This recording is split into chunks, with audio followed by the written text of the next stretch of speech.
Hey brother! Ben, in case you missed it last week, Pixar released the first teaser trailer for Cars 3, and kind of to my surprise, I am now super excited for Cars 3. So today I'm going to give our review, analysis, and predictions of the trailer to determine, will Cars 3 actually be good?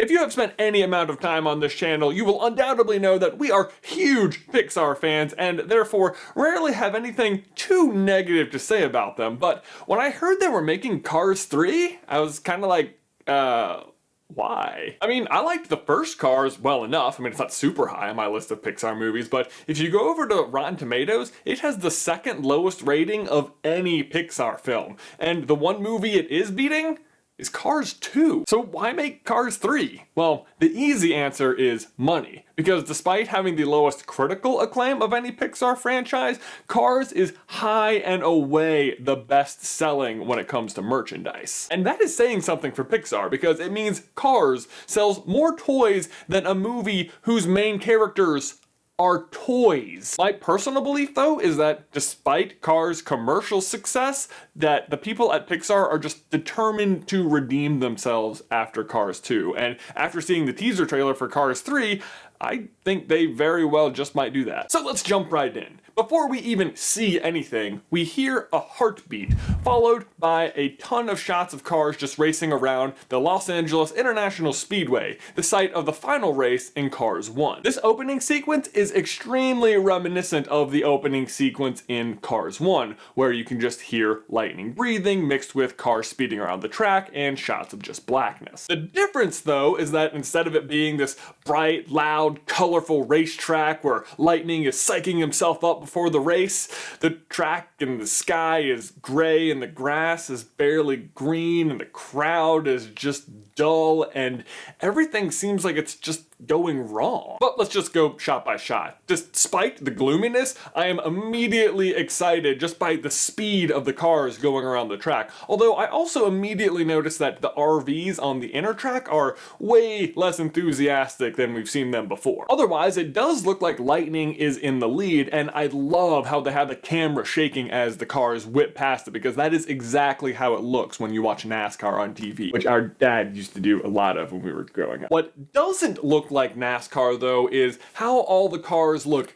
different from each other. Like, even in Cars 1, the cars look different, but they all still look like stock cars. Here, it is immediately noticeable that some of the cars are just way different. I mean, it's most obvious with the spoilers, but even the bodies are a little bit wider and just trimmer altogether. Also, before we move on, would it be weird to say that I was impressed by the animation of the road? I mean, they made the water look pretty good in The Good Dinosaur, but man, that is a nice looking road. Next we get a shot from a tire cam on car 117, and we see car number 73, the Rev and Go, just speed past it. Again, you can see the sky looking particularly gray, but I think what stands out the most in this scene is just how beat up each of the cars look. By the third shot, which shows cars speeding past through a fence, we still haven't really gotten to focus much on anything yet, and the heartbeat is getting faster and faster, creating this unnerving feeling. The next shot, which is from the other side of the fence, gives us our first look at the crowd, which, much like the RVs, look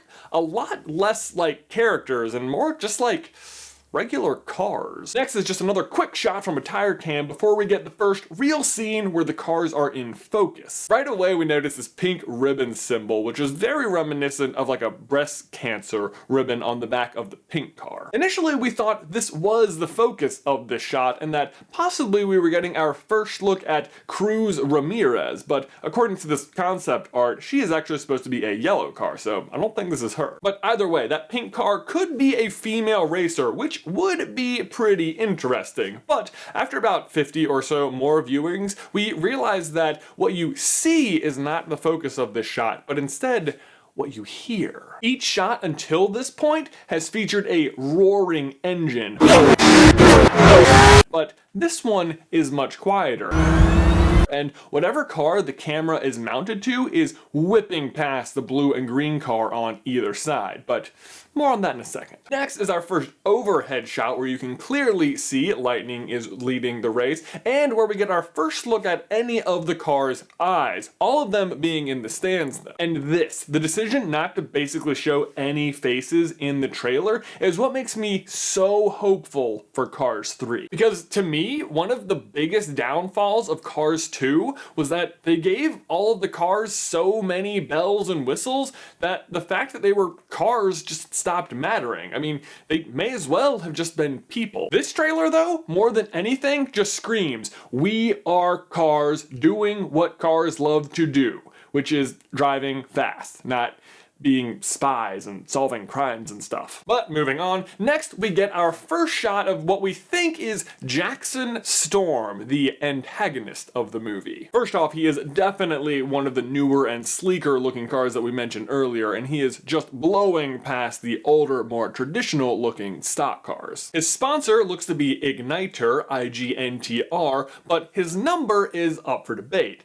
It's either 20 or 2.0. If he is a new generation of cars, then 2.0 is pretty clever, and there actually is some evidence to back that up, because Mr. 2.0 here sounds exactly like that quiet car from earlier.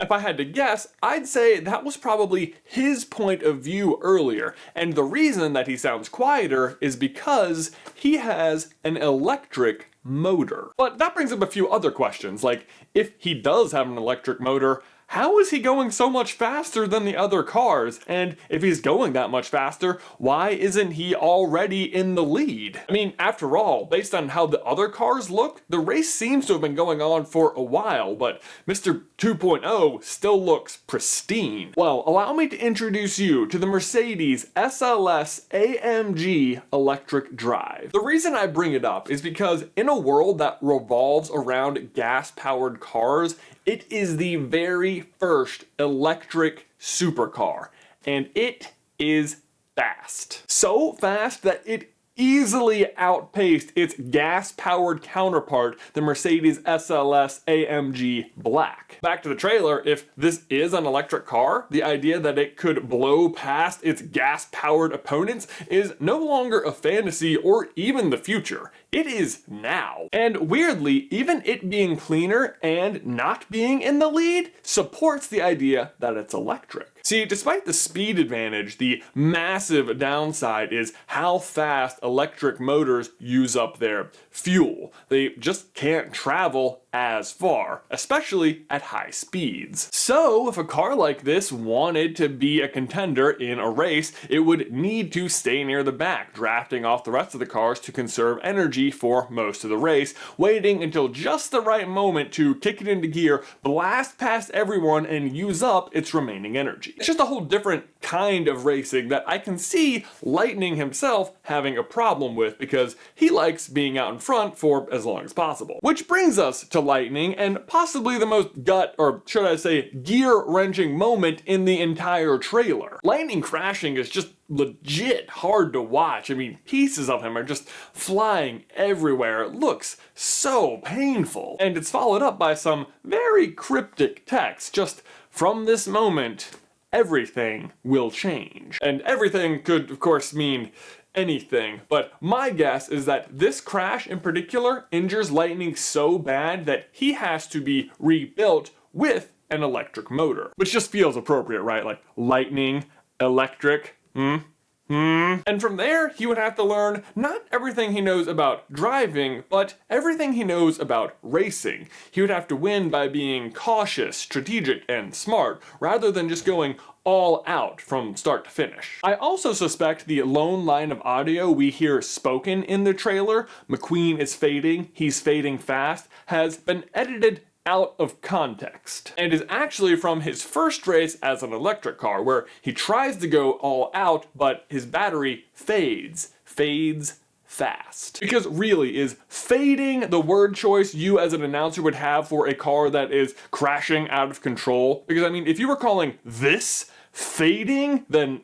I'm sorry, you're just not very good at your job. But then the trailer ends with the Cars logo reading Summer 2017, and notably doesn't even say the name of the movie anywhere in the trailer. And that, my friends, is how you know you have really powerful branding. And there you go. That's my prediction for Cars 3. Gas versus electric. It brings Cars back to the racetrack where it belongs, but still gives a polite nod to Cars 2, whose plot was driven by an alternative fuel source. Ben, my question for you and everyone else is, are you excited for Cars 3? Did you have any other questions from the trailer? And who are you hoping to see in the movie? Personally, I'm hoping there is a return of Chick Hicks, but let me know your thoughts in the towel section down below. Also, if you are not following us on Instagram yet, make sure you go do that right now. Ben and I are giving away something every single day leading up to Christmas in the month of December. That will start this Thursday. We have all sorts of really cool things, and for every follower we get, we are donating 10 cents to our